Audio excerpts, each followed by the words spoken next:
துதிக்கிறோம். தேவாதி தேவனே, உடைய நாமத்தை நாங்கள் உயர்த்துகிறோம். கர்த்தாவே, மறுபடியும் இந்த நாளிலே எங்களை கொண்டு வந்தீர், அதற்காக நன்றியோடு உங்களை துதிக்கிறோம். இந்த நாளிலே கொடுக்க போகிற வேத வசனம் சங்கீதம் 90 சங்கீதம் முதல் வசனம். Psalm chapter 90 verse 1 and 2. பலவான்களின் புத்திரரே, அதுக்கு முன்னாடி படிங்க. என்ன அது படிங்க? ஆண்டவரே, இல்ல, அதுக்கு முன்னாடி படிங்க. தேவனுடைய மனிதனாகிய மோசேயின் ஜெபம். மோசேயின் ஜெபம். ஆண்டவரே, யாருடைய ஜெபம் அது? மோசே. வாய்ச்சல யாருடைய ஜெபம்? மோசேயுடைய ஜெபம். மோசே நிறைய ஜெபம் பண்ணிக்கிறார். ஏன்னா அவ்வளவு பாடுகள் அவருக்கு. இஸ்ரவேல் ஜனங்களை வழி நடத்தும்படி கர்த்தர் மோசேயை தெரிந்து கொண்டார். ஆமென். என்ன பாருங்க, பைபிளை பார்க்காதீங்க, அப்புறம் பாருங்க. 40 வருஷம் அநேக லட்சக்கணக்கான ஜனங்களை வழி நடத்தும்படி கர்த்தர் மோசேயை தெரிந்து கொண்டார். சொல்லுங்க ஆமென், சொல்லுங்க. ஆனா குடும்பத்தை 3 புள்ள நம்மளால நடத்த முடியல. முடியுதா? ஆனா அந்த பரிசுத்தவான் தேவனை முகமுகமாக சந்தித்த மோசே தன்னுடைய ஜனங்களுக்காக எப்பொழுதும் அவன் ஜெபித்தான். ஆகவே இந்த சங்கீதம் சொல்லப்பட்டிருக்கிறது தேவனுடைய மனிதனாகிய மோசேயின் ஜெபம். ஆமென். அப்ப மோசே ஜெபம் பண்ணா நம்மள ஜெபம் பண்ணணுமா பண்ணக்கூடாதா? சொல்லுங்க அல்லேலூயா. ஐயோ, வெறும் சாப்பாடுக்கும் அதுக்கும் இதுக்கும் ஜெபம் பண்றதை காட்டிடும். ஆமென். நம்முடைய பரிசுத்தத்திற்கும், ஆமென், தேவனோடு இருக்கிற ஐக்கியத்துக்கு நம்ம ஜெபம் பண்றோமா இல்லையா? பண்றாங்களா இல்லையா? ஆண்டவரே, நானும் என் கர்த்தரும் ஒன்னா இருக்கணும். ஆண்டவரே, நாங்க இணைந்து இருக்கணும். ஆண்டவரே, நாங்க பரிசுத்தமா இருக்கணும். ஆண்டவரே, உமக்கு சாட்சியா இருக்கணும். ஆண்டவரே, ஜெபம் பண்றீங்களா? அதெல்லாம் விட்டுருவாங்க. அதெல்லாம் விட்டு அமெரிக்காவுக்கு ஜெபம் பண்ணுவாங்க. ஏங்கயா, அந்த அமெரிக்காவுக்கு அவன் ஜெபம் பண்ணிக்கலாம். முதல்ல வீட்டில் இருக்கிறது ஜெபம் பண்ணு. வீட்டில் இருக்கிற பிள்ளைகளை ரட்சிப்புல கொண்டு வரதுக்கு ஜெபம் பண்ணுங்க. ஆமென். அல்லேலூயா. தேசத்துக்காக ஜெபிக்கணும், நல்லது. நம்ம வீட்டில் ரட்சிப்பு இல்லாத பிள்ளைகளுக்கு நாம் ஜெபம் பண்ணணுமா பண்ணக்கூடாது? அசுத்தாவின் கட்டில கட்டப்பட்டிருக்கிற ஜனங்கள் நாம் ஜெபம் பண்ணணுமா பண்ணக்கூடாது? ஆமென். அல்லேலூயா. இந்த வேதத்தில் நாம் வாசிக்கும் பொழுது தேவனுடைய மனிதனாகிய மோசேயின் ஜெபம், ஆண்டவரே, தேவனுடைய தலைமுறையாய் எங்களுக்கு அடைக்கலமானவர். கைகளை தட்டி தேவனை நாம் மகிமைப்படுத்தும். அல்லேலூயா. உற்சாகமாய். ஆண்டவர் நேற்றும் என்றும் மாறாதவர். ஆமென். அல்லேலூயா. அவர் எல்லா அடைக்கலமானவர். தேவனுடைய தலைமுறையாக, ஜெனரேஷன் டு ஜெனரேஷன் அவர் தான் நமக்கு பாதுகாப்பு. வேற இந்த ஜெனரேஷன் பத்தி பேசல, நாளைக்கு வரப்போற நம்முடைய பிள்ளைகளுடைய ஜெனரேஷனுக்கு அவர் தான் பாதுகாப்பு. எவ்வளவு பேர் விசுவாசிக்கிறீங்க? கையில தட்டி தேவ நாமத்தை நாம் மகிமைப்படுத்துவோம். ஆமென். நம் தகப்பனோடு இருந்த கர்த்தர் நம்மோடு இருக்கிறார். கர்த்தர் நாளைக்கு பிள்ளைகளோட கூட இருப்பார். அவர் தான் நேற்றும் என்றும் மாறாத தேவன். ஆமென். அல்லேலூயா. நம்முடைய அதான் நம் கிறிஸ்துவுக்குள் இருக்கவும் நமக்கு பாதுகாப்பு மிக மிக முக்கியம். ஏன்னா நம்ம ஆண்டுக்குள்ள இருக்கும் பொழுது ஆண்டுடைய எதிராளி யாரு? விசுவாசானவர். ஆமென். அவருடைய நாமத்தை நம்ம உச்சரிக்கும் பொழுது முதல்ல யார் கேட்குவான் தெரியுமா? அவன் தான் கேட்குவான். ஆமென். அல்லேலூயா. அல்லேலூயா. ஏன்னா உத்தமனும் சன்மார்க்கனும் தேவனுக்கு பயந்தவனான யோபு மேலே நீ கண் வைத்தாயோ? யார் ஆண்டவருக்குள்ள இருக்கிறாங்களோ அவன் கண்ணு யார் மேல இருக்கும்? அந்த பிள்ளைகள் மேல இருக்கும். ஏன்னா யோபுல வாசிக்கும் பொழுது முதல் அதிகாரத்துல பாருங்க என்ன வசனம் சொல்ல, ஒரு உத்தமன், உண்மை உள்ளவன், தேவனுக்கு பாய்ந்தவன், பொல்லாப்புக்கு விலகினவன். இதெல்லாம் நம்முடைய வாழ்க்கையில் இருக்கணும். ஞானஸ்தானம் எடுத்துட்டீங்கல்ல, இதெல்லாம் இருக்கணும், நம்ம கிட்ட இருக்கணும். யோபு புத்தகம் 1ஆம் அதிகாரத்துல அவருடைய உத்தமத்தை குறித்து யார் சாட்சி சொல்றாரு? கர்த்தர் சொல்றாரு. அப்ப நம்முடைய சாட்சி யார் சொன்னோம்? கர்த்தர் தான் சொன்னோம். ஆமென். ஆண்டவராக இயேசு கிறிஸ்து சொன்னார், என்னை குறித்து பிதாவானவர் சாட்சி கொடுப்பார். கைகளை தட்டி தேவனை நாம் மகிமைப்படுத்துவோம். அல்லேலூயா. நிறைய பேர் அவர் சாட்சி அவரே சொல்லிருப்பார். நான் எப்படி பண்ணேன், நீ சொல்லாது, அவர் சொல்லணும்.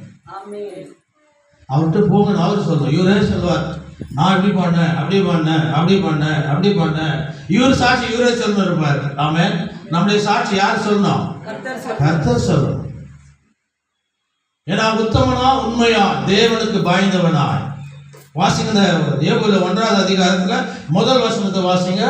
ஊசா தேசத்திலே யோபு என்னும் பெயர் கொண்ட ஒரு மனுஷன் இருந்தான். அந்த மனுஷன் உத்தமனும் சன்மார்க்கனும் தேவனுக்கு பயந்தது பொல்லாப்புக்கு விலகினமான இருந்தான். எப்படி இருந்தான்? அவன் உண்மை உள்ளவனாக இருந்தான், தெய்வ பக்தி உள்ளவனாக இருந்தான். ஆமென். அல்லேலூயா. ஆனா அவருடைய கண்ணு அவர் மேல யார் முதல்ல கண்ணு வச்சான்? பிசாசு. ஆண்டு என்ன சொன்னார் தெரியுமா? கர்த்தர் சாத்தானை நோக்கி என் தாசனாகிய யோபின் மேல் கவனமாய் இருந்தாயா? பத்தியா, நல்லவன் மேல கெட்டவன் மேல கெட்ட பிசாசு பார்க்க மாட்டான். ஏன்னா அவன் வேலை செய்யறாங்க இல்லையா? கெட்டவன் செய்யும் போது பிசாசு அவனை பார்க்கவானா? இவன் நம்ம ஃப்ரெண்ட் ராய். 6 மணி ரெட் லைட் பார்த்தோன்னே கிரீன் லைட் பார்த்தோன்னே நேரம் கால் எங்க போகுது பார்த்தா இந்த அம்மா மேலே சொன்னாங்க, வாயில சொல்ல முடியல, போறாங்க. 6 மணி கொஞ்சம் இருக்குன்னா போதும். கொத்தமல்லி வெங்காயம் வாங்கிட்டு எங்க போயிருப்பாரு? பாரு போயிருப்பாரு. ஏன்னா பிசாசு வேலை, பிசாசு தான் இட்டுன்னு போவான். அவன் வழியே தான் இருப்பான். 6 மணி ஆச்சு, ஒன்னும் வரலையான்னு. ஆனா தேவனை ஏற்றுக்கொண்ட ஜனங்கள் மேல அவன் அல்லேலூயா. எப்படி பாருங்க சொல்றார், நீ என் தாசனாக யோபின் மேல கண் வைத்தாயோ அப்படின்னு என்ன அர்த்தம்? கவனமா பிள்ளை மேல நீ கண்ணு வச்சுட்டாயா? அப்ப அவன் யார் நிறைய பார்க்கறான்? ஆண்டவருக்குள்ள இருக்கிற பிள்ளைகளை தான் அதிகமா பார்க்கறான். ஆமென். அல்லேலூயா. அல்லேலூயா. சங்கீதம் 90ஆம் சங்கீதம் முதல் 2 வசனத்தை வாசிக்கும் பொழுது, ஆண்டவரே தேவனின் தலைமுறையாக எங்களுக்கு அடைக்கலமானவர். ஆமென். அப்பா என்னோட கூட இருந்த கர்த்தாவே, என் பிள்ளைகளோட கூட இரு, என் பிள்ளைகளோட கூட இரு கர்த்தாவே. யாருன்னா ஜெபம் பண்றீங்களா? பேசுங்க. யாருன்னா ஜெபம் பண்றீங்களா? பண்ணுங்க. என் பிள்ளைகள் தலைமுறை எத்தனை ஜெனரேஷன் தெரியாது. என் பிள்ளைகளை கர்த்தர் ஆசீர்வதிக்க மாட்டார். நல்ல சுகத்தை கட்டளை மாட்டார். தேவைகளை சந்திக்க மாட்டார். தலைமுறைக்கு இங்கிலீஷ் என்ன சொல்ல வாசிக்கப்படுகிறது? இங்கிலீஷ்ல 90 verse 1. Lord, you have been our dwelling. ஒன்னு எல்லாம் இங்கிலீஷ்கார ஆயிட்டாங்க. அதுக்குள்ள எல்லாமே எடுத்துட்டாங்க English. Lord, you have been our dwelling place throughout all generations. இப்போ நம்ம குடும்பம் எல்லாம் ஆசீர்வாதமா இருக்கணுமா, சமாதானமா இருக்கணும்னா, ஆண்டவருக்குள்ள இருக்கணுமா, சத்தியத்துக்குள்ள இருக்கணுமா? ஆமென். நம்ம என்ன பண்ணணும்? ஜெபிக்கணும். மோசஸ் ஜெபிச்சா இல்ல, தலைமுறைக்கும் ஆண்டவரே தேவரே தலைமுறைக்காக எங்களுக்கு அடைக்கலமானவர். அடுத்த வசனத்தை வாசிங்க. பர்வதங்கள் தோன்றும் முன்னும் நீ பூமியையும் உலகத்தையும் உருவாக்குவதற்கு முன்னும் நீரே என்றென்றைக்கும் தேவனாயிருக்கிறீர். அல்லேலூயா. இந்த உலகம் தோன்றுவதற்கு முன்பதாகவே ஆமென் நீர் எங்களோடு கூட இருக்கிறேன். அதனால தாயின் கருவில உருவாக்கும் பொழுது உன்னை நான் தெரிந்து கொண்டேன் கர்த்தர் சொல்றார். ஏன்னா ஏற்கனவே தெரிந்து கொண்டாரு, ஆனா தாயின் கருவில உருவாக்கும் போது நான் தெரிந்து கொண்டேன். ஆமென். அல்லேலூயா. அல்லேலூயா. உபாகமம் 33ஆம் அதிகாரம், Deuteronomy chapter 33 verse 27. உபாகமம் 33ஆம் அதிகாரம் 27வது வசனம். வாசிங்க, இந்த வசனத்தை வாசிங்க. உபாகமம் 33:27 ஃபாஸ்டா வாசிக்கணும். ஆமென். அநாதி தேவன் தேவனே, அனாதி தேவனே, உனக்கு அடைக்கலம், எனக்கு அடைக்கலம். எனக்கா உனக்கா? எனக்கு எனக்கு அடைக்கலம், நித்திய புயங்கள், நித்திய புயங்கள், எனக்கு ஆதாரம், எனக்கு ஆதாரம். அவர் எனக்கு முன்னின்று சத்துருகளை துரத்தி அவர்களை அழித்து போடு என்று கட்டளையிடுவேன். கைகளை தட்டி தேவனை நாம் மகிமைப்படுத்துவோம். அல்லேலூயா, அல்லேலூயா. நம்ம தேவன் நமக்கு அடைக்கலமும் பலனும், ஆபத்து காலத்துல நமக்கு துணையாய் இருக்கிற கர்த்தர் அவர் ஒருவர் தான். காரணம், அவர் ஜீவன் உள்ள தேவன், அவர் மரித்த தேவன் அல்ல. ஏன்னா ஆண்டவர் பிறக்கும் பொழுது அவருக்கு என்ன பேர் வச்சாங்க? இம்மானுவேல். இம்மானுவேல் என்ன அர்த்தம்? கைகளை தட்டி தேவனை நாம் மகிமைப்படுத்தும். அல்லேலூயா. அது ஒரு வார்த்தை நம்ம விசுவாசிச்சாவே போதும். எப்பேற்பட்ட சூழ்நிலை நம்ம பயம் நம்ம வாழ்க்கையில வராது. ஏன்னா கர்த்தர் நம்மோடு கூட இருக்கிறார். ஆமென், அல்லேலூயா, அல்லேலூயா. அனாதி தேவனை எனக்கு அடைக்கலம், அவருடைய நித்திய புயங்கள் உனக்கு ஆதாரம். அவர் எனக்கு முன் நின்று அவர் உனக்கு முன் நின்று சத்துருக்களை துரத்தி. பத்தியா எங்க போறாரா? யாரும் அடிக்க வரான்னு வச்சுக்கோ. ஆண்டவர் ஏத்துனீங்க, ஆண்டு சரீரத்தை ரத்தத்தை நீங்க சாப்பிடுறீங்க, ஆண்டுடைய நாமத்தை மகிமைப்படுத்துகிறீங்க, உண்மையா இருக்கிறீங்க, உத்தமனா இருக்கிறீங்க. அப்படி இருக்கும் பொழுது உன் எதிராளி உனக்கு முன்பதாக வரும்போது நீ ஒரு கால் எடுத்து வைக்கும் போது கர்த்தர் 3 கால் எதிர்க்க வச்சிருவார். அவர் நமக்காக வாதாடுகிறவர். ஆமென், அல்லேலூயா. சொல்லுங்க அல்லேலூயா, அல்லேலூயா. என்ன அருமையா சொல்றார் பாரு இந்த இடத்துல.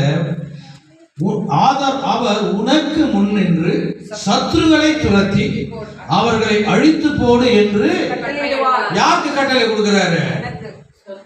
யாருக்கு? சத்துருக்கா? புரியுதா? சத்துரு துரத்துமா? சத்துருன்றீங்க இப்ப ஏதோ ஒரு துரத்துன்னு வருதுமா, பயப்படாத, உட்காந்து. அவர் ரோட்ல போகும்போது எதனா மாடு வச்சுனா பார்த்து சொல்லிட்டாரு, துரத்துன்னு ஓடிடாரு. ஏதோ ஒரு பிசாசு, ஏதோ ஒரு அசுத்தம் வந்து அட்டாக் பண்ண வருது. ஆமென், அல்லேலூயா. கர்த்தர் உனக்கு முன்பாக தான் போவாரு, உங்ககிட்ட பட்டயத்தை கொடுப்பார், அட்ரா அப்படின்னு சொல்லுவார். கையை தட்டி தேவனை மகிமைப்படுத்துங்க. அல்லேலூயா. நீ போகும்பொழுது கர்த்தர் உங்களுக்கு ஒரு பட்டயத்தை கொடுத்துருவார். ஆமென். நான் சும்மா தான் எதிரில் போறேன், பொழுது கட்டிடு வர்ற எல்லாரையும் நான் போற எதிரில். இதுதான் அர்த்தம். ஆமென். பிசாசு ஓட்டாது. ஏன்னா பிசாசு வேலை செய்யறோம்னா பிசாசு என்ன பண்ணா கட்டி முத்த கொடுக்கும். வாப்பா 6 மணி வாப்பா, எம்ஜி ரோட்ல நிக்கிறாங்க ஒரு சைடுல, 6 மணி வாப்பா, நீ தான்ப்பா என்னப்பா, உன்னை கொண்டுதான் நான் பெரிய காரியங்கள் செய்வோம்ப்பா. ஏன்னா அந்த பூமி அழிக்கணும்னா யாரால அழிக்க முடியும்? அதனால ஆண்டவர் சொன்னார், 2வது வருகையிலே ஆண்டவர் இந்த உலகத்துக்கு வந்தோன்னா முதல் காரியம் செய்து அந்த கிறிஸ்துவை தூக்கி பாதத்தை தள்ளுவார். கைகளை தட்டி தேவனை நாம் மகிமைப்படுத்தும். அல்லேலூயா. ஒரு வேலை இல்லைன்னா அவனுக்கு முடிஞ்சு போச்சுற கதை. ஆனா இப்போ வேலை செய்து இருக்கிறான். நம்ம அதுல இருந்து நாம் விடுவிக்கப்பட வேண்டும் என்றால் தேவன் நமக்கு அடைக்கலமா இருக்கணும். என்ன அருமையா சொல்றார் பாருங்க. சங்கீதம் 27ஆம் அதிகாரம் 5வது வசனம், Psalm chapter 27 verse 5. அல்லேலூயா. இந்த வார்த்தை கொடுக்கிற வார்த்தையெல்லாம் நீங்க வச்சுக்கோங்க. வீட்டுல ஃப்ரீயா இருக்கும்போது வீட்டுல வேத வசனத்தை வாசிக்க. என்ன நீ கொடுத்தார் பாஸ்டர், நீங்க படிக்க படிக்க உங்களுக்கு ஒரு பலத்தை கர்த்தர் கொடுப்பார். அல்லேலூயா. Psalm 27 verse 5. தீங்கு நாளில் அவர் என்னை தம்முடைய கூடாரத்தில் மறைத்து என்னை தமது கூடார மறைவிலே ஒளித்து வைத்து என்னை கல்மலையின் மேல் உயர்த்துவார். இது அர்த்தம் என்ன தெரியுமா? முதல் வாசிங்க. தீங்கு நாளில் என்னை அவருடைய பிரசன்னத்துக்குள்ள கர்த்தர் வைப்பார். ஆமென், அல்லேலூயா. சொல்லுங்க அல்லேலூயா, அல்லேலூயா. அதாவது சத்துருக்கள் அதிகமாய் மேற்கொள்ளும் பொழுது, ஆமென், அதுக்கு அடுத்த வார்த்தை என்ன சொல்றாரு? ஒளித்து வைத்து. கைகளை தட்டி தேவனை நாம் மகிமைப்படுத்தும். அல்லேலூயா. யாரோ ஒருத்தர் வராங்க, உன் புள்ளி அடிங்க, என்ன பண்றீங்க? நீங்க ரூம்ல எடுத்து கூட்டிட்டு எங்க கட்டில தள்ளிடுறீங்க பண்றீங்களா இல்லையா? அப்போ அவன் என்ன ஆயிடுறான்? பாதுகாப்பாயிடுறான். வந்து என்ன பண்றாங்க? போவாங்க, தேடுவாங்க, அங்கே போவாங்க, போயிட்டே இருப்பாங்க. கிடைக்குவான் அவன். அந்த மாதிரி சத்ரு நம்ம நேர்கொள்ளும் பொழுது ஆமென், அவனுக்கு நிறைய பவர் இருக்குது. யாருக்கு நிறைய பவர் இருக்குது? ஆமென். யாருக்கு? அவங்க ரொம்ப இல்லையா, கொஞ்சம் கூட பவர், எல்லாம் பவரோட கீழே இறங்கினவாங்க. கர்த்தரிடத்துல யார் அபிஷேகம் பெற்றுக்கொள்கிறார்களோ அந்த அபிஷேகத்தை கர்த்தர் திரும்ப வாங்குறது தெரிஞ்சுக்கல. அந்த அபிஷேகம் அப்படியே தான் இருக்கும், அந்த வல்லமை அப்படியே தான் இருக்கும். நீ ஆண்டு விட்டு விலைக்கு போனாலும் ஆண்டவர் வந்து அபிஷேகத்தை வல்லமை எடுக்க மாட்டார். ஆமென். தேவ தூதர்கள் மேலிருந்து கீழே தள்ளினார், லூசிபரை மேலிருந்து கீழே தள்ளினார். வேதம் சொல்லும் போது கீழே இறங்கும் பொழுது கர்த்தர் யாருடைய அபிஷேகத்தை எடுக்கல, யார் அந்த வல்லமை கர்த்தர் எடுக்கல. அந்த பிசாசின் அபிஷேகம், பிசாசின் வல்லமை தான் இந்த உலகத்துல கிரியை செய்து கொண்டு இருக்கிறது. தேவன் வந்து கொடுக்கிறவருமா, எடுக்கிறவர் அல்ல. எது கொடுத்தாலும் கொடுத்ததுதான். அது நீ எப்படி பயன்படுத்த போற, அதுதான் ரொம்ப முக்கியம். ஓ, என் அபிஷேகத்தை கொடுத்துட்டேனே, வல்லமை கொடுத்துட்டேனே, எனக்கு விரோதமா காரியம் செய்யறானே, அபிஷேகத்தை எடுத்துடலாம், வல்லமை எடுத்துடலாம். இல்ல, கொடுத்தவர் தான், எடுக்க மாட்டாரு. ஏன்னா அது ஒரு நாளைக்கு ஆண்டவர் பயன்படுத்துவார். அல்லேலூயா. நம்மளை ஒளித்து மறைத்து பாதுகாக்கிறார் என்று வேதம் சொல்லப்பட்டிருக்கிறது. ஆகவே தான் 91ஆம் சங்கீதத்தில் எல்லாம் தெரிந்த ஒரு சங்கீதம் 1-2 உள்ள வேதத்தை நாம் வாசிக்கும் பொழுது, உன்னதமானவர் மறைவில் இருக்கிறவர், சர்வ வல்லவருடைய நிழலிலே கைகளை தட்டி தேவனை நாம் மகிமைப்படுத்துகிறோம். அல்லேலூயா. நான் உங்கள் உள்ள கையிலே நான் வரைந்து வைத்திருக்கிறேன். இந்த உள்ள இருந்தா யாரால தொட முடியுமா? கர்த்தருடைய கரத்துக்குள்ள நீ நாமம் இருக்கும் பொழுது யாராவது நம்மை தொட முடியுமா? இன்னொன்னு சொல்றாரு, என்ன அருமையான ஒரு வசனம், உன்னை தொடுகிறவன் என் கண்மணியை தொடுகிறான். கைகளை தட்டி தேவனை நாம் மகிமைப்படுத்துங்க. அல்லேலூயா. உன்னை நீட்டி பேசுறானா, உன்னை பேசல, அவன் என்ன பேசுறான்? கிறிஸ்துவை ஏற்றுக்கொண்ட நீ நாமம் ஆண்டவருக்குள்ள இருக்கும் பொழுது, அபிஷேகத்தோடு வல்லமை இருக்கும் பொழுது, நம்மை யாராவது குற்றப்படுத்தினால், கை நீட்டி பேசினால், நம்மள பேசல, யார பேசுறான்? கர்த்தர் பேசுறான். எவ்வளவு நேசிக்கிறார் பாரு நம்மள. அப்பா யாருன்னா நேசிப்பாங்க? யாருன்னா நேசிப்பாங்க? காசு கொடுத்தா நேசிப்பாங்க, காசு இல்லைன்னா வெளியே. கரெக்டா சொல்றேன். யாருன்னா வெளியே அனுப்புறீங்க எனக்கு தெரியல. அல்லேலூயா. கர்த்தர் எவ்வளவு நேசிக்கிறார் பாருங்க. உன்னை தொடுகிறவன் என் கண்மணியை தொடுகிறான். நம்மளை யாரும் அப்படி நீட்டி நான் பேசணும் வச்சு யாருனாலும் சரி, அது ஊழியக்காரர்கிட்டும் சரி, விசுவாசம், நீ கை நீட்டி பேசிட்டேன்னு வச்சுக்கோ, என்ன பேசுற, யார பேசுற? கர்த்தரை பேசுற. அப்ப நம்ம பிள்ளைங்களெல்லாம் எவ்வளவு நேசிக்கிறார் பாருங்க. தேவனுடைய பிள்ளைகளை எவ்வளவு நேசிக்கிறார் பாருங்க. அல்லேலூயா. என்ன சொல்றார்? உன்னதமானவரின் மறைவில் இருக்கிறவர் சர்வ வல்லமையிலே தங்குவான். அவருக்கு ஏன்னா, அதாவது உணர்றான், நான் தேவனுடைய பிரசன்னத்துக்குள்ள இருக்கிறேன், தேவனுடைய அபிஷேகத்துக்குள்ள நான் இருக்கிறேன். ஆமென். சொல்லுங்க அல்லேலூயா. தேவனுடைய அபிஷேகத்துக்குள்ள, பிரசன்னத்துக்குள்ள, அபிஷேகத்துக்குள்ள நான் இருக்கிறேன். அதனால கர்த்தர், நான் கர்த்தரை நோக்கி, நீர் என் அடைக்கலம், என் கோட்டை, என் தேவன், நான் நம்பி இருக்கிறவர் என்று சொல்லுவேன். யாரும் தூங்காதீங்கப்பா, இங்க வந்து தூங்குற இடம் இல்லை. அதே மாதிரி நான் சொல்லியிருக்கிறேன், ராத்திரியில் சனிக்கிழமை 9:30 தூங்கிடணும், 10 மணிக்கெல்லாம் தூங்கிடணும். இல்லை பாஸ்டர் எனக்கு தூக்கம் தான் வருதுன்னா நான் பெட்டெல்லாம் அரேஞ்ச் பண்ணிடுறேன். பெட்டெல்லாம் இதெல்லாம் பார்த்துருக்குறாங்க. நான் பேசுறது லைவ் போகுது. இங்கே தூங்குற இடம் கிடையாது. எனக்கு என்ன வார்த்தை நாளைக்கு கொடுப்பாருன்ற தாகத்தோடு சபைக்குள்ள வரணும். ஆமென். இல்லைன்னா நான் பழைய சர்ச்சுக்கெல்லாம் போகும்போது பாஸ்ட் ஏற்கனவே சில சீக்ரெட் சொல்லி வச்சுட்டு பாருங்க. யார் தூங்குறாங்க தலையில மேலே கொட்டிட்டு போயிடு. நான் பார்த்துக்கிறேன் எல்லாத்தையும். அந்த கொட்டுற கொட்டு எப்படி தான் இருக்கணும், ஆர்டர் வர்ற வரையும் அந்த கொட்டு ஞாபகம் வந்து நான் அந்த மாதிரி இங்கே என்ன சொல்லிட்டேன்னா, எல்லாம் சரி யார் தலையை கொட்டிடுவீங்க. நானே தடு மாதிரி வந்து இங்கே செய்தி கொடுத்துருக்குறேன். உங்ககிட்ட மூஞ்சிகளை பார்த்துருக்கேன். ஒன்று தூங்குது, ஒரு கோட்டை வருது, ஒரு கால் நீட்டுது, ஒரு கை நீட்டுது. முடிஞ்ச அளவு செய்தி கேட்கும் போது துணியை தலை மேலே போடுங்க. 1 Corinthians 11ஆம் அதிகாரத்தில் பார்த்தீங்கன்னா தெரியும். ஒரு முக்காடு வாங்கிக்கிங்க. எத்தனையோ சாரி வாங்குறீங்க, விதவிதமாக வாங்குறீங்க. ஒரு வெள்ளை ஸ்கார்ஃப் தான் வாங்கி வச்சுடுங்க. இல்லை யாராவது ஒருத்தர் பொறுப்பெடுத்துங்க, ஒரு 50 ஸ்கார்ஃப் வாங்கிடுவாங்க. நம்ம எல்லாரும் கொடுத்தோம்னா பேமெண்ட் பண்ணிட்டோம். என்ன சொல்ற கிரண் பிரதர்? இது நீயே வாங்கிட்டாங்க, நீ என்ன போட்டுக்கிற, அது கதை இருக்குது. கிரண் பிரதர் ELSல போனீங்கன்னா, எங்கன்னா போனீங்கன்னா ஒரு 30-40 வாங்கி வந்துட்டீங்கன்னா மாட்டேன்றாங்க. வீட்டில் தான் விடலன்னா எங்கேயும் விட மாட்டேன்றாங்க, வெளியே போனாலும் விட மாட்டேன்றாங்க. சரி, நீங்களே வாங்கிக்கிங்க. டிசைன் இல்ல, ஒயிட் போடுறது. இவரு பாரு டிசைன் வர சொல்லுங்க. அனிதா போட்டிருந்தா தான் அது என்ன டிசைன் உங்களுக்கு தெரியும். அனிதா போடாதே வந்துருக்கோம். அதனால வருகிற பாருங்க. இப்போ நாங்கள் வரேன். இப்போ 1 Corinthians யார் சொல்றேன், எல்லாம் வேதத்தின் பிரகாரம் தான் நம்ம பேசுறோம். ஆமென். 1 Corinthians 11ஆம் அதிகாரம் 13 வாசனம். ஸ்திரீயானவள் தேவனை நோக்கி ஜெபம் பண்ணுகையில். பாத்தீங்க, நான் இப்ப பாரு, நான் அப்படியே வந்துக்கிறேன். இப்போ சப்ஜெக்ட் அதுலேருந்து வர போறேன். நான் ஏன் முக்காடு போட சொல்றேன்? பாஸ்டர் புத்தி இல்லையா?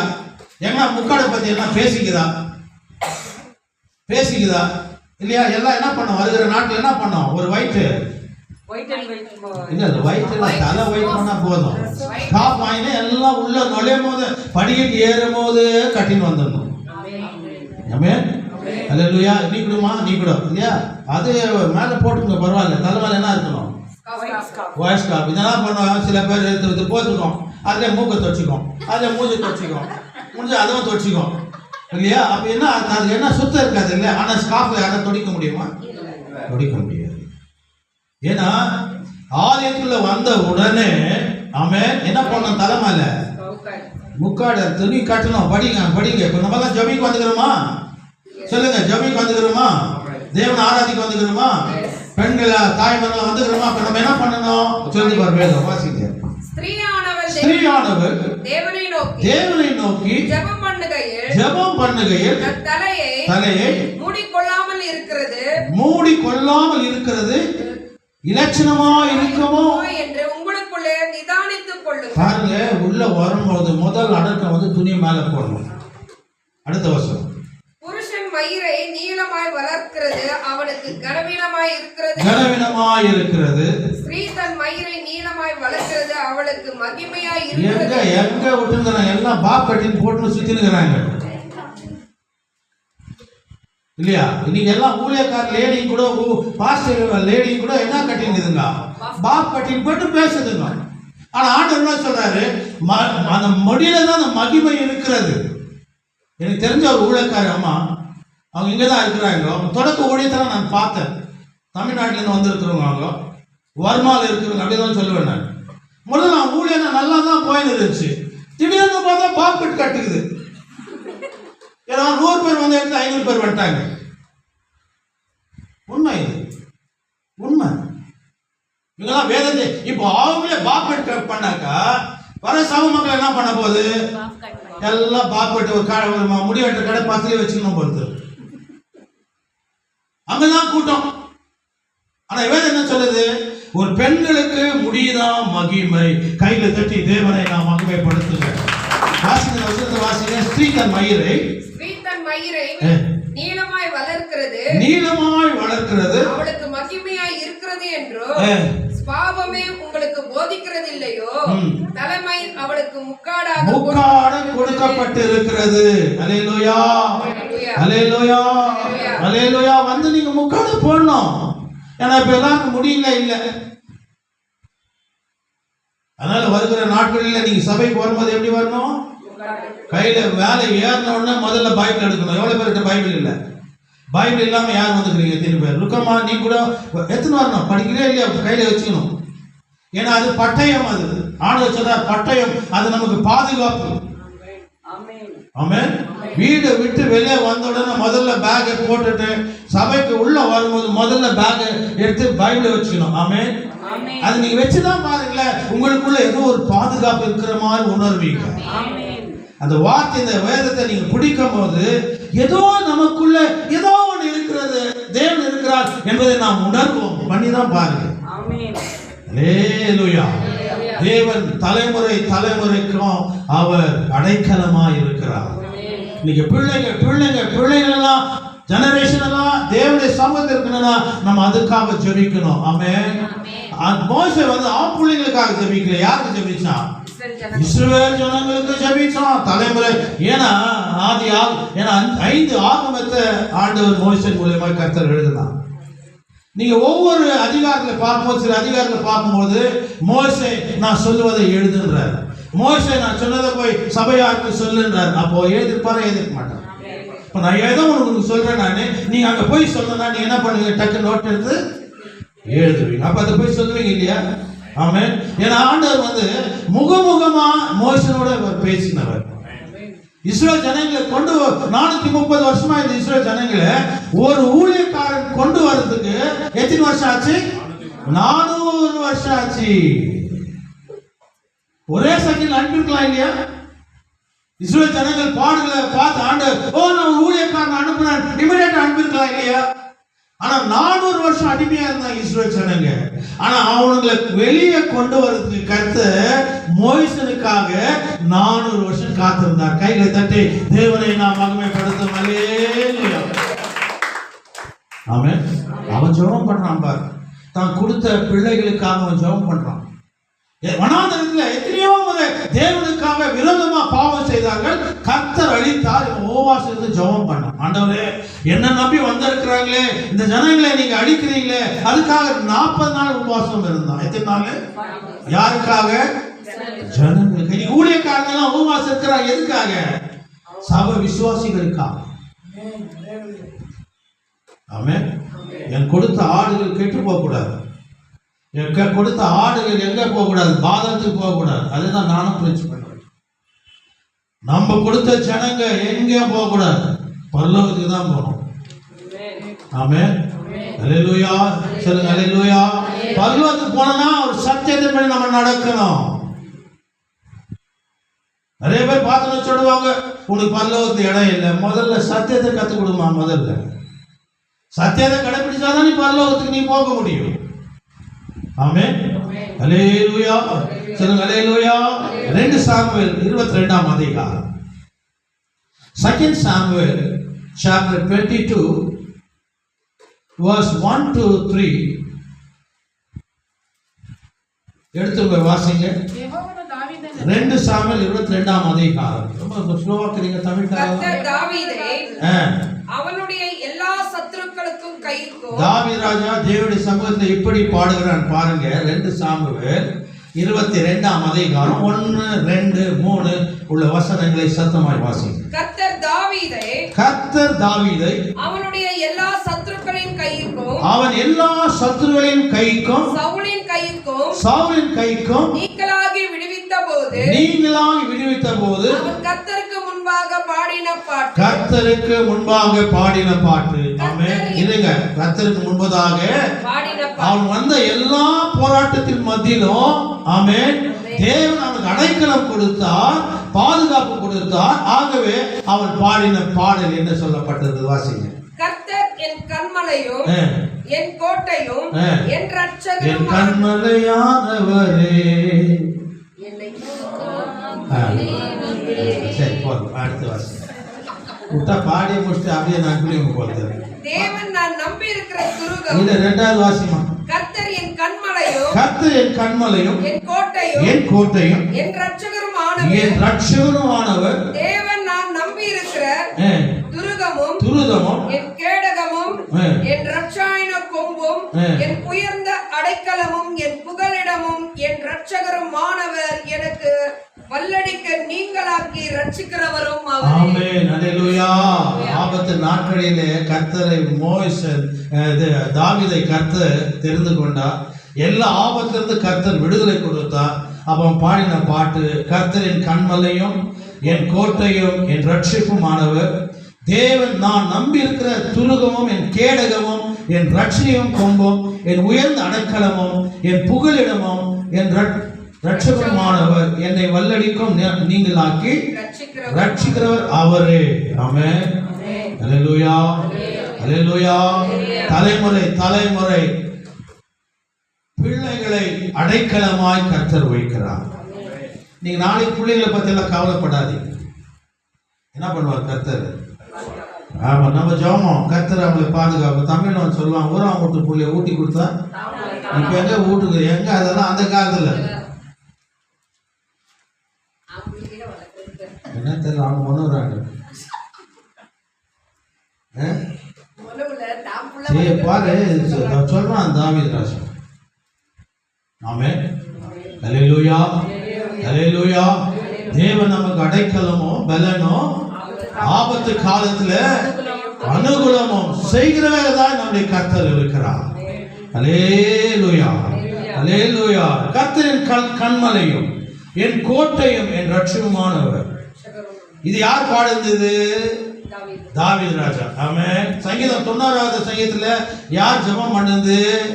மோசே. இதுவும் ஜெபம் தான், இதுவும் ஜெபம் தான். ஆமென். இதுவும் ஜெபம் தான். ஏன்னா தேவன் நமக்கு அடைக்கலமா இருக்கிற கர்த்தரை நோக்கி நாம் ஜெபிக்க வேண்டும் என்று கர்த்தர் கற்றுக் கொடுக்கிறார். ஆமென். நம்ம ஜெபிக்க ஜெபிக்க ஜெபிக்க தான் ஆமென் நம்முடைய வாழ்க்கையில கர்த்தர் வேலி அடித்து நம்மை பாதுகாப்பார். வருகிற நாட்கள் ரொம்ப முக்கியமா இருக்கணும். 2 நாளைக்கு முன்னாடி நான் பேப்பர்ல பார்த்தேன். நான் 11 வயசு பிள்ளை குழந்தை பிறந்துச்சு. ஸ்கூல்ல பாருங்க, டெக்கன்ல பாருங்க, ஏதோ எத்தனை வயசு 11 12 வயசு. நான் 8வது நான் படிக்கிறேன். எங்க பிறந்துச்சு? டாய்லெட்ல பிறந்துச்சு. அப்போ நம்ம பிள்ளைங்களுக்கு நான் பாதுகாப்பு வேணுமா வேணாம்? ஏன்னா நோவ காலத்துல என்ன நடந்ததோ மனுஷகுமாரன் வர காலத்துல நடக்கும். ஆமென். லோத்து காலத்துல என்ன நடந்ததோ மனுஷகுமாரன் வர காலத்துல நடக்கும். நம்ம பிள்ளைகளா யாருக்கு ஐக்கியமா இருக்கணும்? கர்த்தருக்குள்ள ஐக்கியமா இருக்கணும். கர்த்தருக்குள்ள தாய் தகப்பன் பிள்ளைகளை வளர்க்கணும். ஆமென். அப்பதான் அடைக்கலம், அப்பதான் பாதுகாப்பு நமக்கு உண்டு. அல்லேலூயா. சங்கீதம் 46ஆம் சங்கீதம் முதல் வசனம் வேதம் இப்படி சொல்லப்பட்டிருக்கிறது. Psalm chapter 46 verse 1. அது பாருங்க, எடுத்து வச்சுங்க. அது மாதிரி எத்தனை முறை அடைக்கலத்தை பத்தி கர்த்தர் பேசுறாரு. ஆபத்து, அதாவது சங்கீதம் 40 எல்லாம் எடுத்துங்க. எத்தனை 40 சங்கீதம் 46ஆம் அதிகாரம் 1 வாசிங்க. தேவன் நமக்கு அடைக்கலமும் பலனும் ஆபத்து காலத்தில் அனுகூலமான துணையும் ஆனவர். அல்லேலூயா. ஸ்தோத்திரம் ஆண்டவரே. 7வது வசனத்தை வாசிங்க. சேனைகளின் கர்த்தர் நம்மோடு இருக்கிறார். சேனைகளின் கர்த்தர் நம்மோடு இருக்கிறார். யாக்கோபின் தேவன் நமக்கு உயர்ந்த அடைக்கலம். நமக்கு யாக்கோபின் தேவன் நமக்கு உயர்ந்த அடைக்கலம். கடைசி வசனம். சேனைகளின் கர்த்தர் நம்மோடு இருக்கிறார். சேனைகளின் கர்த்தர் நம்மோடு இருக்கிறார். யாக்கோபின் தேவன் நமக்கு உயர்ந்த அடைக்கலமா இருக்கிறார். அல்லேலூயா. ஆபிரகாமின் தேவன், ஈசாக்கின் தேவன், யாக்கோபின் தேவன், நம்முடைய தேவன். கைகளை தட்டி தேவனை நாம் மகிமைப்படுத்துங்க. அல்லேலூயா. எப்படி அந்த யாக்கோபுக்கு, ஆபிரகாம், ஈசாக், யாக்கோபு பிள்ளைகளுக்கு கர்த்தர் எப்படி அடைக்கலமா இருந்தாரோ, ஆமென், நமக்கும் கர்த்தர் அடைக்கலமா இருக்கிறார். ஆமென். அல்லேலூயா, அல்லேலூயா. சேனைகளின் கர்த்தர் நம்மோடு இருக்கிறார். யாக்கோபின் தேவன் நமக்கு உயர்ந்த அடைக்கலமா இருக்கிறார் என்று நாம் வேதத்துல நாம் வாசிக்கிறோம். அல்லேலூயா, அல்லேலூயா. சங்கீதம் 62ஆம் சங்கீதம் 5, 6, 7, 8 உள்ள வசனங்களை வாசிக்கும் பொழுது, Psalm chapter 62 verse 5 and 6 வாசிங்க. என் ஆத்துமாவே, என் ஆத்துமாவே தேவனையே நோக்கி அமர்ந்திரு. என் ஆத்துமாவே தேவனை நோக்கி அமர்ந்திரு. நான் நம்புகிறது அவராலே வரும். நான் நம்புகிறது அவராலே வரும். அவரே என் கண்மலை, அவரே என் கண்மலையும் என் ரட்சிப்பும், என் ரட்சிப்பும், என் என் உயர்ந்த அடைக்கலமானவர். நான் அசைக்கப்படுவதில்லை. நான் அதிகமாய் அசைக்கப்படுவதில்லை. சரியா வாசிக்கணும். அதிகமாய் அப்படிதானே இருக்குது. நான் அசைக்கப்படுவதில்லை. 2வது வசனம் 62:2. நான் அசைக்கப்படுவதில்லை. இங்கிலீஷ்ல இங்கிலீஷ் சரி சரி okay. அவரே என் கண்மலையும் இல்ல முதல்ல இருந்து ஒரு 5ல இருந்து 8 வாசம் பரவாயில்ல. என் இல்ல ரட்சிப்பும் 1ல இருந்து வாசம் 1ல இருந்து 8 வாசம். தேவனையே நோக்கி என் ஆத்மா அமர்ந்திருக்கிறது. தேவனை நோக்கி என் ஆத்மா அமர்ந்திருக்கிறது. அவரால் என் ரட்சிப்பு வரும். தேவனாலே நமக்கு ரட்சிப்பு வரும். அவரே என் கண்மலை. அவரே என் கண்மலையும் என் ரட்சிப்பு. என் ரட்சிப்பு. என் உயர்ந்த அடைக்கலமானவர். நான் அதிகமாய் அசைக்கப்படுவதில்லை. நீங்கள் எதுவரைக்கும் ஒரு மனுஷனுக்கு தீங்கு செய்ய நினைப்பீர்கள். நீங்கள் அனைவரும் சங்கரிக்கப்படுவீர்கள். சாய்ந்த மதிலுக்கு இடிக்க சுவருக்கும் ஒப்பாவீர்கள். அடுத்த வசனம். அவனுடைய மேன்மையில் இருந்து அவனை தள்ளும்படிக்கோ அவர்கள் ஆலோசனை பண்ணி அபதம் பேச விரும்புகிறார்கள். நாங்கள் வாயினால் ஆசீர்வதித்து தங்கள் உள்ளத்தில் சபிக்கிறார்கள். என் ஆத்துமாவே தேவனை நோக்கி அமர்ந்திரு. நான் நம்பி இருக்கிறவர் அவராலே வரும். பத்தியா சொல்றாரு பாத்தியா? என் ஆத்துமாவே தேவனை நோக்கி நம்பி அமர்ந்திரு. என்னை நம்புகிறவர் அவராலே வரும். அவரே என் கண்மலையும் என் ரட்சிப்பும் என் உயர்ந்த அடைக்கலமானவர். காரணம் அவர் என் ரட்சிப்பர் உயர்ந்த எனக்கு அடைக்கலமா இருக்கிறபடியினால் நான் ஒரு காலம் அசைக்கப்படுவதில்லை என்று தாவீது சொல்லுகிறார். அடுத்த வசனம். என் ரட்சிப்பும் என் மகிமையும் தேவனிடத்தில் இருக்கிறது. ரட்சிப்பும் மகிமை யாரிடத்தில் இருக்கிறது? தேவனிடத்தில். அப்ப அந்த ரட்சிப்பு மகிமை நமக்கு தேவைனா நாம் யாரோடு இணைந்து இருக்கணும்? கர்த்தரோடு. ஆமென். பலனான என் கண்மலை என் அடைக்கலமும் தேவனும் இருக்கிறேன். ஜனங்களே எக்காலத்திலும் அவரையே நம்புங்கள். அவர் சமூகத்தில் உங்கள் இதயத்தை ஊற்றிவிடுங்கள். தேவன் நமக்கு கைகளை தட்டி தேவனை நாம் மகிமைப்படுத்தும். தேவன் நமக்கு அடைக்கலனும் பலனமும் ஆபத்து நாட்களிலே துணையா இருக்க வேண்டும் என்று சொன்னார். எப்பொழுதும் அவரை நம்பணும், எப்பொழுதும் அவரை ஆராதிக்கணும், எப்பொழுதும் அவர்படி நாம் நடக்கணும். அல்லேலூயா. சொல்லுங்க அல்லேலூயா. சங்கீதம் 59 சங்கீதம் 59 14 17 உள்ள வசனங்களை வாசிக்கும் பொழுது நானும் உம்முடைய வல்லமையை பாடி காலையிலே உம்முடைய கிருபையை மகிழ்ச்சியோடு புகழ்வேன். எனக்கு நெருக்கம் உண்டான நாளிலே நீர் எனக்கு தஞ்சமும் உயர்ந்த அடைக்கலமானே. என் பலனே. நீ படிக்கணும். என் பலனே படிக்கூடாது. பலன் கொடுக்கிற வார்த்தையெல்லாம் என் பலனே. ஒன்னும் வீக்கா இருக்கு. எப்படி சொல்லணும்? பல வார்த்தையெல்லாம் எப்படி சொல்லணும்? பக்கத்துல பத்தி கவலைப்படாதீங்க. காது சேவ்டானா கூட பரவாயில்ல, வாசிக்கிறோம் இல்லையா? நீங்க பயந்தா கூட பரவாயில்ல. என் பலனே அப்படின்னா என்ன வரும்? நமக்குள்ள என்ன வரும்? ஒரு பலன் வரும். அதை விட்டு தூக்கி போற ஹாஸ்பிட்டலுக்கு சில வார்த்தைகளை வந்து கர்த்தாவே கர்த்தாவே கர்த்தாவே உன்னை நம்பி இருக்கிறேன் அப்படி படிக்கணும். அப்படியே ஒரு சத்திய வேதம் வருது பார்த்தீங்களா? வாசிங்க வாசிங்க. வந்தாங்க இப்போ வாய்ஸ் கேட்போம். விட மாட்டாங்க. தேவன் எனக்கு உயர்ந்த அடைக்கலமும் கிருபையும் உள்ளவர். தேவனாய் இருக்கிறார். அல்லேலூயா. ஸ்தோத்திரம். மறுபடியும் 59 16 தான வாசிங்க. 16 17 நான் வாசிங்க. மறுபடியும் வாசிங்க. நான் முடிக்கிறேன். நானே உம்முடைய வல்லமையை பாடி காலையிலே உம்முடைய கிருபையை மகிழ்ச்சியோடு புகழ்வேன். எனக்கு நெருக்கம் உண்டான நாளிலே எனக்கு தஞ்சமும் உயர்ந்த அடைக்கலமானே. என் பலனே உம்மை கீர்த்தனம் பண்ணுவேன். தேவன் எனக்கு உயர்ந்த அடைக்கலம் கிருபையுள்ள என் தேவனாய் இருக்கிறேன். காலையில ஜெபம் பண்ணும்போது என்ன வருதான்? நானும் உம்முடைய வல்லமையை பாடி காலையில் உம்முடைய கிருபை மகிழ்ச்சியோடு புகழ்வேன். காலையெல்லாம் மிஸ் பண்ணாதீங்கப்பா. இந்த ஜபத்துக்கு வருவங்கெல்லாம் நீலாம் மிஸ் பண்ணி விடுறாரு நாளில் இருந்து இல்லையா? வேணும் வந்து அவர் எட்டுனா நான் வீட்டில் வச்சுக்கிறேன். கொஞ்ச நேரம் ஜபம் பண்ணுற மட்டும் கணவர் வந்து ரொம்ப பிரச்சனை பண்றாரு, இந்த பக்கம் ஒரு குத்துறாரு, அந்த பக்கம் ஒரு குத்துறாரு, பின்னாடி ஒரு குத்துறாரு, முன்னாடி ஒரு குத்துறாரு. என்ன பாஸ்டர் நீ வர காலை 5 மணிக்கு நான் ஜாப் பண்றேன், ஜாப் பண்ணாதான் அடி வாங்குது எனக்கு தான் தெரியும். நான் ஜாப் பண்ணு காலையில் நீ சொல்லிடுற, நான் ஜாப் பண்ண எங்கெங்க உதவாங்க எனக்கு தான் தெரியும் அப்படின்னு எனக்கு சொல்லிப்பாரு. காலை 5 மணிக்கு அவர் தூக்கி வந்து டீ கட்டு நிற்க வச்சு நானும் ஒரு டீ குடிச்சுக்கிறோம், நீங்க ஜாப் பண்ணுறேன்.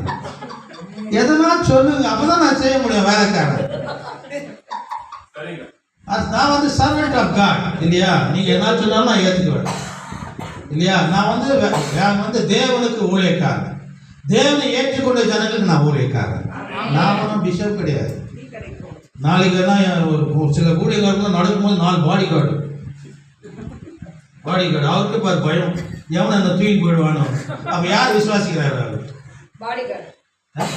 இன்னைக்கு எத்தனையோ ஊழியக்காரன் அப்படிதான், அப்படி வந்தோம்னா அப்படி மேடல் இப்படி வருது, இப்படி வருது. சில பேர் காரில் வந்து தான் மதிக்கிறது. காஸ்ட்ல என்ன இல்லை அப்படி சத்தியம் தான் இல்லையோ. ஆமே அல்லேலூயா. ஆண்டவரே மோசனை தெரிந்து கொண்டார் இல்லையா? அவனை போல சாந்த குணம் உள்ளவன் உலகத்தில் யாரும் இல்லை, இருக்கவும் இல்லை, பிறக்க போறதும் இல்லை. யார் புது சர்டிபிகேட்? அது மோசனுக்கு கர்த்தர் கொடுத்தார். நம்ம ஒரு ஊழியக்காரர் எப்படி இருக்கணும்? சாந்தமா இருக்கு. எனக்கு சொல்றாங்க ஒரு நேரம் எனக்கு தான் தெரியாது, வேற யாரும் பேசுற பத்தியா ஏதாவது பாரு, நீங்க சாந்தமா இருக்கிற, சாந்தமா தான் இருக்கிறேன். ஏன்னா உள்ள நினைச்சா நான் என்ன பண்றது? எவ்வளோ கட்டுப்பட்டு சாந்தமா வாய் எடுக்கிறேன். இந்த குதிரைக்கு என்ன கட்டுறாங்களே வாயில, கட்டி பாக்குறேன், அதை பிச்சுட்டு பேசினா என்ன பண்றது?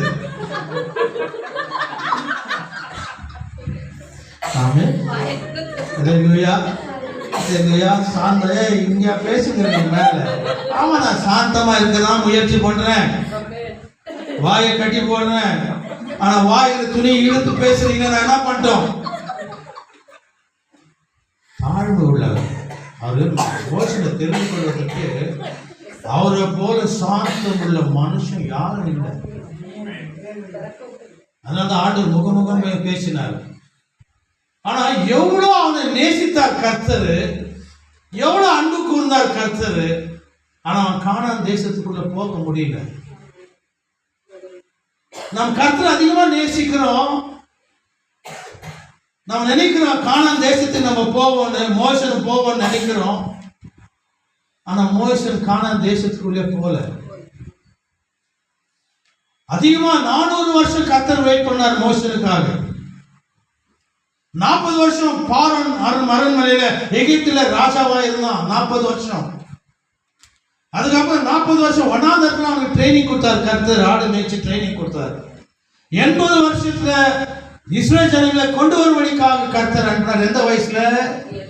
80 வயசு. நிக்கிற ஜனம் என்ன சொல்றாங்க? 60-70 தானா? காடு வாந்து வீடு போந்து நீ சொல்லாத, வீட்டுல இருக்கிற சொல்லிடுறாங்க போயிடுன்னு. ஆனா 80 வயசுக்கு ஊழியத்துக்கு வந்தார். 40 வருஷம் அரண்மனையில வாழ்ந்தார். 40 வருஷம் வனாந்தரத்துல ட்ரைனிங் கொடுத்தார். ஆமென் சொல்லுங்க. ஆமென் அல்லேலூயா. அவன் ட்ரைனிங் கொடுத்தார். அதுக்கப்புறம் 40 வருஷம் 80 வயசுல எங்க வந்தாரு? ஊழியத்துக்கு வந்தார். 120 வயசுல செத்துட்டார். ஆமென். ஆண்டவர் முகமுகம் நம்ம சந்திக்கிறோம். ஆனா அவர் கானான் தேசத்திற்கு போகாத காரணம், ஒரு இடத்துல தண்ணியே இல்லை. இஸ்ரவேல் ஜனங்கள் முறுமுறுத்துல இருக்கிறாங்க. ஆண்டவர் கையில கோலை கொடுத்தாரு. கோலை கொடுத்து சொன்னாரு, இந்த கண்மலை கிட்ட நீ பேசுன்னு சொன்னாரு. அவன் என்ன சொன்னாரு?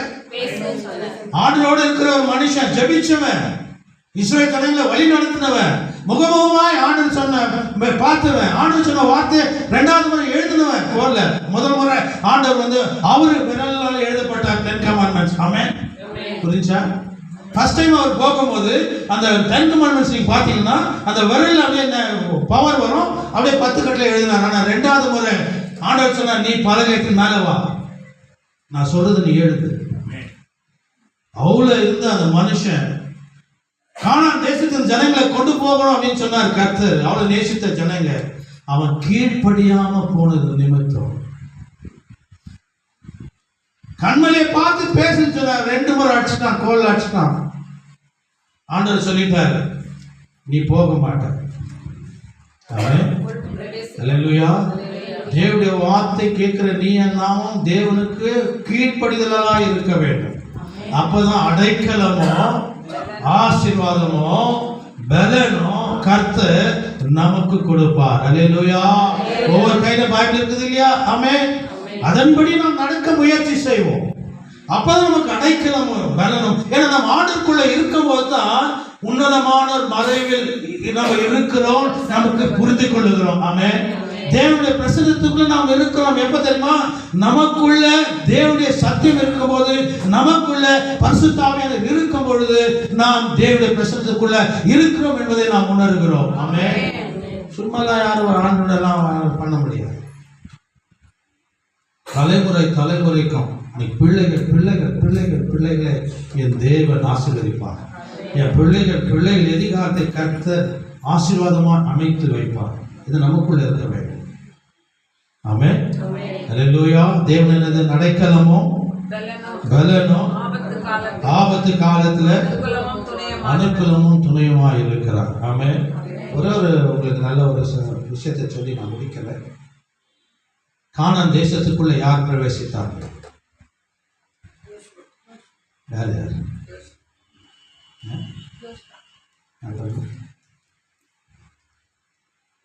யாரும் உங்களை கேட்டாங்க? கரெக்ட். அது சப்ஜெக்ட் இல்லை. உங்களுக்கு இந்த கானான் பற்றி பேசினீங்க. கீழ்ப்படியாம நிமித்தம் மோசே கானான் தேசத்துக்குள்ள பிரவேசிக்க முடியலன்னு பார்த்தது இல்லையா? உபாகமும் 1ஆம் அதிகாரம். உபாகமும் நீங்கள் அதை எடுத்து வச்சுக்கோங்க. நாளைக்கு யார் கேட்டாலும் நீங்கள் பதில் சொல்லலாம். யார் தான் இப்போ கானான் தேசத்துக்குள்ளே பிரவேசித்தாங்க? கானான் தேசத்துக்கு போவதற்கு முன்பதாக எத்தனையோ ஜனங்கள் அழிக்கப்பட்டாங்க, எத்தனையோ ஜனங்கள் மரித்து போனாங்க. உத்தமனா இருந்த மனுஷன். ஆமென். அல்லேலூயா. சொல்லுங்க அல்லேலூயா. உபாகமம் 1ஆம் அதிகாரம் 35வது வசனத்தை வாசிங்க. உங்கள் பிதாக்களுக்கு கொடுப்பேன் என்று நான் ஆணையிட்ட அந்த நல்ல தேசத்தை இந்த பொல்லாத சன்னதியாராகிய மனிதர்கள் ஒருவரும் காண்பதில்லை. ஆமென். அல்லேலூயா. இன்னொரு சீக்ரெட் இங்க என்ன சொல்றாரு தெரியுமா? எத்தனை வருஷம் ஆண்டவர் வழி நடத்திட்டு வந்தாரு இஸ்ரேல் ஜனங்களை? 40 வருஷம். ஆமென். சொல்லுங்க அல்லேலூயா. அல்லேலூயா. இந்த 40 வருஷம் ஏன் அந்த 40 வருஷம் ஏன் வந்திருக்குது? ஏன் 30 வருஷம் நடத்திருக்கலாம் இல்லையா? 25 வருஷம் நடத்திருக்கலாம் இல்லையா? ஏன் 40 வருஷம்? 40 வருஷம் வனாந்தரத்தில் இஸ்ரேல் ஜனங்களை கொண்டு போனார். அதற்கு ஒரு சீக்ரெட். யாருன்னா நீங்க படிக்கிறதா இருந்தேன். என்னாகமத்துல 18, 19, 20 வாசி பாருங்க. இந்த 40 வருஷம் எதுக்காக வந்ததுன்னா, இப்போ கிட்ட கானான் தேசத்துக்குள்ள கிட்ட போயிட்டு இருக்கிறாங்க. பாலன் தேசத்துக்குள்ள போறாங்க. அப்ப மோசே என்ன சொல்றாரு? கொஞ்சம் பேர் அனுப்பி அந்த தேசத்துல என்னென்னதான் நடக்குது கொஞ்சம் பார்த்துட்டு வாங்க. ஏன்னா இஸ்ரேல் ஜனங்க கானான் தேசத்துக்கு போறாங்களே. ஆமென். புரிஞ்சா? இப்போ நம்ம ஒரு தெரியாத இடத்துக்கு போகும்போது அந்த தெரிஞ்ச ஆட்களை நம்ம அந்த இடத்தை பத்தி நம்ம கேட்கிறோமா இல்லையா? இந்த 40 வருஷம் சொன்னேன் இல்லையா? ஏன் 30 வருஷம் ஆண்டு கொண்டு போயிருக்கலாமே? 25 வருஷம் ஆண்டு கொண்டு போயிருக்கலாமே? ஏன் இந்த 40 வருஷத்தை வனாந்தரத்துல கர்த்தர் கொண்டு போனார் இஸ்ரேல் ஜனங்களை? அப்போ அந்த கானான் தேசத்திற்கு முன்பதாக சில ஜனங்களை மோசே கானான் தேசத்துக்கு அனுப்பினான். இவங்க என்ன பண்ணாங்க? போய் 40 நாட்கள் என்ன பண்ணாங்க? கானான் தேசத்தை ஆராய்ந்தாங்க, அறிந்தாங்க. ஆமென். என்னதான் இருக்கிறாங்க, அந்த ஊர்ல என்னதான் இருக்குது? கர்த்தர் பாலும் தேசத்திற்கு கொண்டு போறோம்னு சொன்னாரு. அந்த தேசத்தை நம்ம முதல்ல பார்த்து வந்துடலாம், அதுக்கப்புறம் ஜனங்களை அனுப்பலாம்னு முடிவு பண்ணார் மோசஸ். சரி, எல்லாம் போனாங்க. உள்ள போனாங்க. எத்தனை நாள் இருந்தாங்க அந்த தேசத்துல? 40 நாள் இருந்தாங்க. 40 நாள் முடிஞ்ச பிறகு மோசஸ் வராங்க. மோசஸ் கேட்கிறாரு, என்னையா எப்படி இருக்குதுயா? ஐயோ எல்லாம் பலசாலியா இருக்கிறாங்க, எல்லாம் அப்படி இருக்கிறாங்க, இப்படி இருக்கிறாங்க, அப்படி இருக்கிறாங்க. நம்ம ஜனங்கள்லாம் அங்க போனா பயந்துடுவாங்க. ஆமென். எத்தனை வருஷம் எத்தனை நாள் இருந்தாங்க? 40 நாள் இருந்தாங்க. போயிட்டு வந்து என்ன சொன்னாங்க? ரொம்ப பலசாலிகள், நம்மளால நாங்களாம் இருக்க முடியாது, அது இருக்க முடியாது, இதுக்கு இருக்க முடியாது, அது இருக்க முடியாது, அதனால அங்க நம்ம போக கூடாது. ஆண்டவர் கோவம் வந்துச்சு. நீ போய் பாரு, நான் தான் நல்ல தேசம் சொல்லிட்டேன். தேவன் கொடுத்த தேசம் எப்படி இருக்கும்?